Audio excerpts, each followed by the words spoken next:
Hi, folks. God bless you, and I hope everybody's okay. I started a few months ago TrumpNewsInternational.com. It's an online newspaper to encourage free speech. So it needs developing, so I'll be updating it soon. So this is a kind of news report on Anne Widdecombe. First of all, my thoughts on Anne Widdecombe. What a tragedy. Broke my heart to hear that she'd been murdered, and our condolences go to the family and friends. It just doesn't bear thinking about. I think all of us have been in shock, just complete, utter shock at her death. Absolute terrible.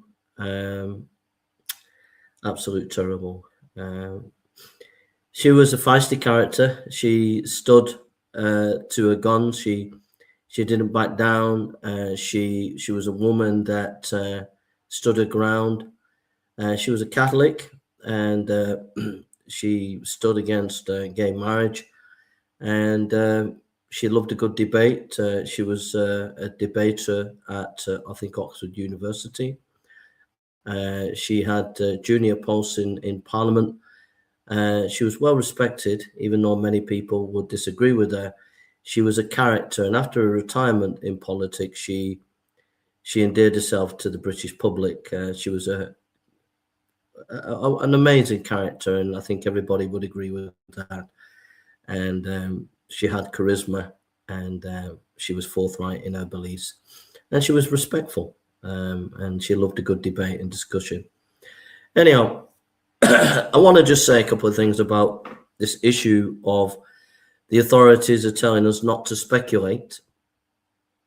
It's interesting that when the authorities want to speculate, they will speculate. The police often, and the Prime Minister have often, and political hacks at Parliament have often speculated about certain murders and riots, and speculated before anybody is convicted, and poison the well. But on this occasion, the British public are not allowed to speculate. The media are not allowed to speculate.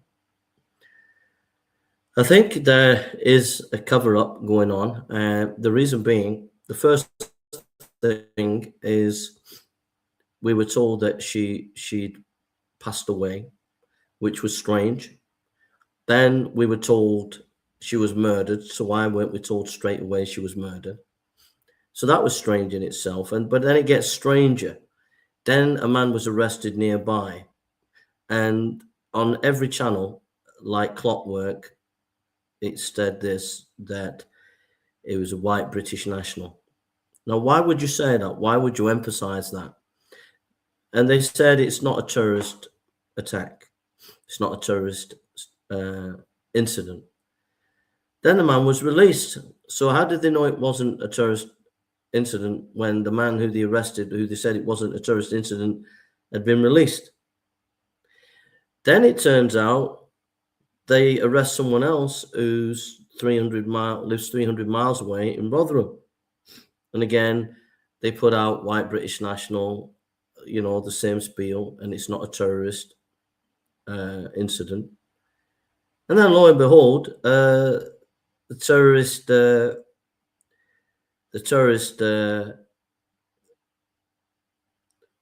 organizations and the anti-terrorist group are involved in his second arrest of this chap, but it's not a terrorist threat. And then lo and behold, it gets even more stranger when they said Anne's murder was reported by her carer. Turns out she didn't have a carer, and then it was reported that a gardener. The police put out it was her carer, and then the police put out it was her gardener. She hasn't got a gardener. So forgive me for talking, but I think there's something going on here. I think this is a cover-up. It so happens that there was a Muslim group meeting, about 10,000 down, I think, is it down south somewhere, and it was cancelled early because they've just arrested 13 far-right activists and a woman. This is not an accident. This is to poison the well of something that's going on, that if the public find out, it will absolutely shake the foundations of the country. So what's going on? Why isn't the police giving more information? Why is the police given misinformation? The government have a right to, by law, to withhold any information that is going to cause major disruption in the country. They're allowed to do that. They're allowed to tell the police to do that. The Prime Minister has a right to do that. It's a law they brought in not so long ago. And so I think that the Prime Minister has used that power to suppress what's gone on with Anne Widdecombe's murder. There's something going on here. There's something very, very serious is going on. We're told that not to look, not to speculate, yet Parliament are very worried about their own security. MPs are very worried about their own security. So it's telling you something, that they know something that they're not telling us.